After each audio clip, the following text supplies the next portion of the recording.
अपने दीन के ऊपर चलता है और जब वो ये समझ आता है कि उसका खुदा सब इंसानों का खुदा है और जब उसका जो पैगंबर आखिरी अल्लाह के पैगंबर वो सारे इंसानों के लिए रहमत बन के आए थे, इधर से शुरू करता है हमारा दीन। दूसरी चीज, हमारे दीन के अंदर इंसान बराबर है और जो मदीना की रियासत उसके ऊपर हम क्यों देखते हैं? क्योंकि वो हमारे नबी सल्लल्लाहु अलैहि वसल्लम ने मुसलमानों की पहले रियासत बनाई थी। अब आप सब के लिए कि उस रियासत में क्या हुआ, हमारे नबी ने एक चार्टर साइन किया। यहूदी भी थे, मसीह भी थे, जितने भी इंसान थे उनके साथ उन्होंने चार्टर ऑफ मदीना साइन किया, जिसको कहते हैं मिसाक मदीना, और उसमें सबको बराबर के शरीक बनाया। फिर एक चीज और जो मैं बार बार लोगों को बताता हूं कि हमारा दीन शुरू किधर से हुआ था। 4 खलीफा जो हमारे नबी सल्लल्लाहु अलैहि वसल्लम के बाद आए, उनमें से 2 खलीफा वक्त अदालत में पेश हुए। जो हमारी मुसलमान जो एक बहुत बड़ी हस्ती मुसलमानों की हजरत अली रजी अल्लाह ताला, वो अदालत में जाते हैं और उनका केस होता है एक अकलियत से, यहूदी से, और वो आप ये समझें कि खलीफा वक्त हेड ऑफ स्टेट एक अकलियत के साथ अदालत में जाते हैं। पहले तो ये सोचें कि कितनी आज दुनिया में मुल्क हैं जिधर हेड ऑफ स्टेट एक आम अकलियत के साथ अदालत में प्रेजेंट होगा। कितने दुनिया में मुल्क हैं, बड़े बड़े मुल्क हैं, वेस्टर्न डेमोक्रेसीज हैं। आप कभी तसव्वुर कर सकते हैं कि एक अकलियत के साथ वो अदालत में प्रेजेंट हो। और लेकिन उससे भी आगे बात कि वो जो केस है, वो काजी वो फैसला खलीफा वक्त के खिलाफ दे देता है और वो ये कहता है कि मैं आपकी बेटी की, क्योंकि आपके बेटा गवाह है, उनकी मैं गवाही कबूल नहीं करता।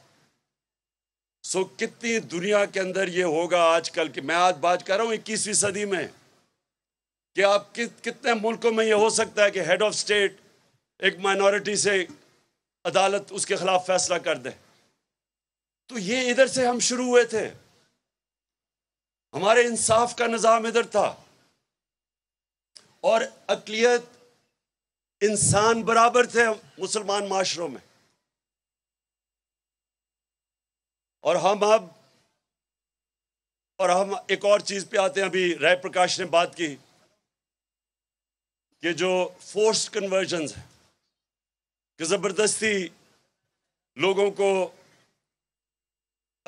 सिंध में खास तौर पे कि लड़कियों को जबरदस्ती मुसलमान कर लेते हैं। देखिए, कुरान की वाज़ेह आयत है, दीन में कोई जबरदस्ती नहीं, ये अल्लाह का फरमान है। जब भी कोई मुसलमान ये करता है वो अपने दीन के खिलाफ जाता है, वो अल्लाह के फरमान के खिलाफ जाता है कि जबरदस्ती किसी को दीन की तरफ ले आए। जो ईमान है, ये सारे समझे कि अल्लाह कुरान के अंदर अपने हबीब को, जो इंसान जिसे अल्लाह सबसे ज्यादा प्यार करते थे, नबी सल्लल्लाहु अलैहि वसल्लम को कहता है कि ऐ नबी, तुम्हारा काम है सिर्फ पैगाम देना। ये सुन ले जरा, मैं अपने मुसलमानों को भी ये बताना चाहता हूं। अल्लाह अपने हबीब को कहता है कि तुम्हारा काम है सिर्फ पैगाम देना।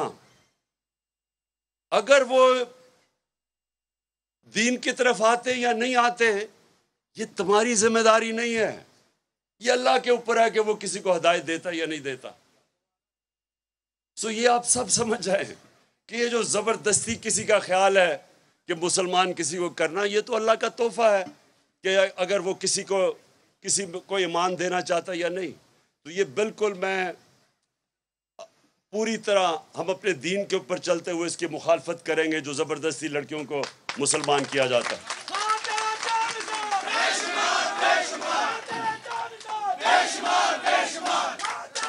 बस बस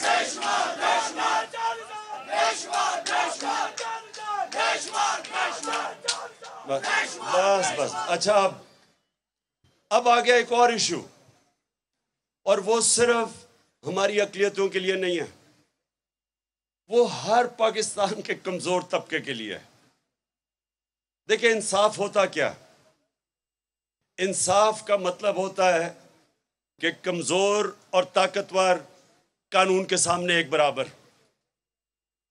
ये सबसे बड़ी चीज होती है कि एक माशरे का जब ऊपर उठता है माशरा, तो माशरा ऊपर नहीं उठ सकता जब उस माशरे में इंसाफ ना हो। जो भी दुनिया की तारीख में मुल्क ऊपर गए हैं, उनका इंसाफ का निज़ाम बेहतर हुआ है। बल्कि हमारे एक बहुत बड़ा मुसलमानों का आलिम इब्न खालदून, वो कहता है कि मेरा सारा जो तज्जिया है कुरान का, उसके बाद मैं एक नतीजे पे आया हूं कि अल्लाह ने इंसान को दुनिया में भेजा ही एक वजह से है, इंसाफ कायम करने के लिए। जानवरों के माशरे में इंसाफ नहीं होता, वह माइट इज राइट है।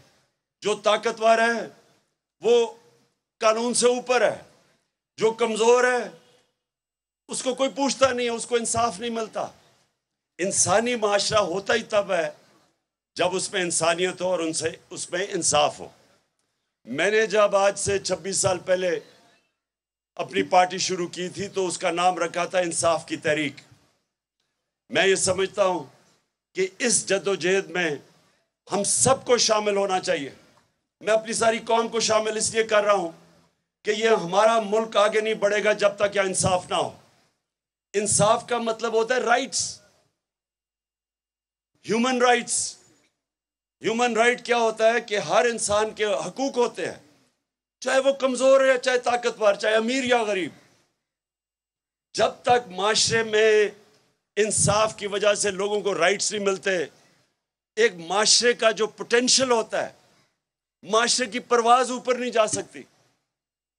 मदीना की रियासत में मैं मिसाल इसलिए देता हूं कि वहां ऐसा जबरदस्त इंसाफ का निज़ाम था कि वो लोग जिनकी हैसियत ही कोई नहीं थी, उन्होंने चंद सालों के अंदर दुनिया की 2 सुपर पावर्स उनके सामने घुटने टेक गई, क्योंकि उन्होंने ऐसा जबरदस्त इंसाफ का निज़ाम बनाया था कि जो मुसलमान भी नहीं थे वो उस रियासत का हिस्सा बनना चाहते थे, क्योंकि उनको उनकी रियासत का इंसाफ का निज़ाम तहफ़्फ़ुज़ देता था।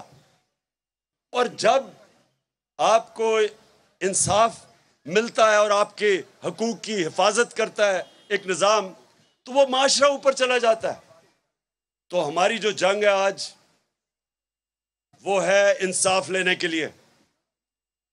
और जो हमारे मुल्क में जद्दोजहद है, वो एक छोटे से टोले की है के खिलाफ है, जिसको हम कहते हैं एलीट कैप्चर। एक छोटा सा टोला जो मुल्क के ऊपर हावी हुआ है, वो चोरी करता है तो वो कहता है कि मैं कानून के नीचे, मुझे एनआरओ दो। मिल्क